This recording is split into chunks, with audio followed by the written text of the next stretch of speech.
tell me more about going back to the initial thing that you spoke about, that you said to elaborate, you're going to elaborate more if we had a little bit extra time. Radiofrequency ablation. Yeah, you asked why radiofrequency ablation will improve the pain but will not cause loss of sensation and weakness and all the other functions of a nerve. Okay.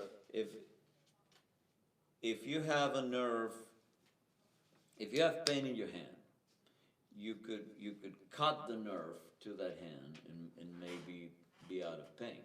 Okay. But you're not going to feel anything in the hand. You're not going to be able to move your hand. Okay. Either, right? And as a matter of fact, sometimes by doing that, you can make the pain worse. But that's another topic. Okay. But you can treat a nerve with radiofrequency ablation and get rid of the pain and not cause the loss of sensation and the loss of motor function. Why is that? Because nerves are like an electrical cable. And within that electrical cable, there are fibers that are going to the brain, to the area that feels the pain.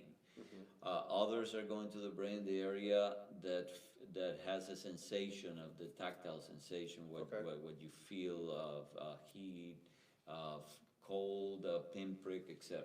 Okay. Radio frequency has a predilection for the fibers that take pain to the brain. Okay. And it can cause them to degenerate. It kills those fibers without causing any damage to the motor or the sensory fibers.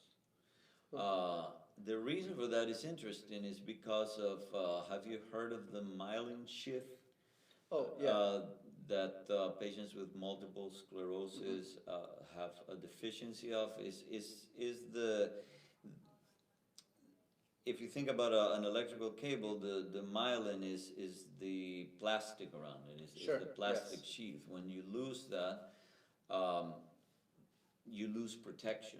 All of those little fibers, they have that myelin sheath except for the pain fibers inside a nerve. And the reason for that is because of evolution. We need to be able to feel pain. Well, the pain fibers are the oldest in evolution. The most primary survival need we have as beings in the world is the ability to get away from harm. Yeah, like the hot stove and things like that. Yeah, if you think about a parasite, with one cell parasite, they don't feel pain, but they can sense something that is toxic to them and they pull away. That makes sense. So those fibers are so old that they never developed that sheath, that protective sheath. So radio frequency, you can graduate it so that it will harm the fibers that don't have protection of the myelin, and you can have the other fibers intact. So that's why radiofrequency ablation works so well for treating pain.